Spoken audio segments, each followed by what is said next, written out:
মাদকের ভয়াবহতা চরম আকার ধারণ করেছে নারায়ণগঞ্জে। মাদকাসক্তদের লাগামহীন কর্মকাণ্ডে একের পর এক অপরাধের ঘটনায় দিশেহারা জেলার বাসিন্দারা।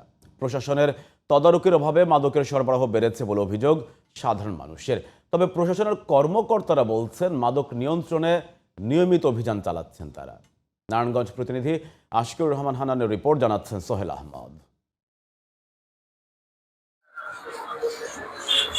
দেশের পূর্বাংশের সাথে রাজধানী ঢাকার সংযোগ সড়ক, নারায়ণগঞ্জের ঢাকা চট্টগ্রাম মহাসড়ক, ঢাকা সিলেট মহাসড়ক ও এশিয়ান হাইওয়ে সড়ক, এই পথে দিনরাত প্রতিদিন চলাচল করে শত শত যানবাহন। রয়েছে শীতলক্ষ্যা নদী। যোগাযোগ ব্যবস্থা সহজ হওয়ায় নারায়ণগঞ্জে মাদকের ভয়াবহতা বেড়েই চলেছে। কম পুঁজিতে বেশি লাভ হওয়ায় দিন দিন বাড়ছে মাদক ব্যবসায়ীদের সংখ্যাও।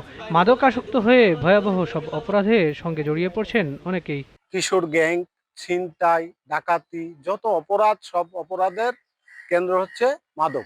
বর্ডারের দিকেও যেখান থেকে মাদকগুলো আসে ওইদিকে প্রশাসনের অবশ্যই দৃষ্টি রাখতে হবে।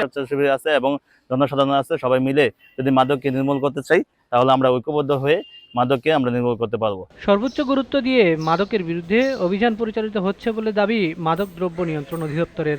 নারায়ণগঞ্জ যে মাদকের যে ট্রানজিট বা রুট হিসাবে ব্যবহৃত হয় এই কথা যেমন সত্য, আমরা মাদকদ্রব্য নিয়ন্ত্রণ অধিদপ্তর নারায়ণগঞ্জ সহ জেলা পুলিশ এবং স্থানীয় প্রশাসন আমরা কিন্তু মাদকের বিরুদ্ধে অবিরাম অভিযান পরিচালনা করে যাচ্ছি। মাদক নিয়ন্ত্রণে নিয়মিত অভিযান চালিয়ে যাওয়ার কথা জানালেন সহকারী পুলিশ সুপার।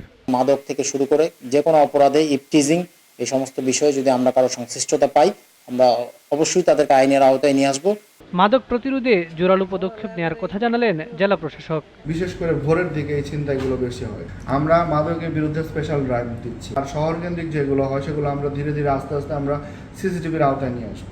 মাদক প্রতিরোধে মহাসড়ক ও শীতলক্ষ্যা নদীতে তল্লাশি বাড়ানোর দাবি স্থানীয়দের।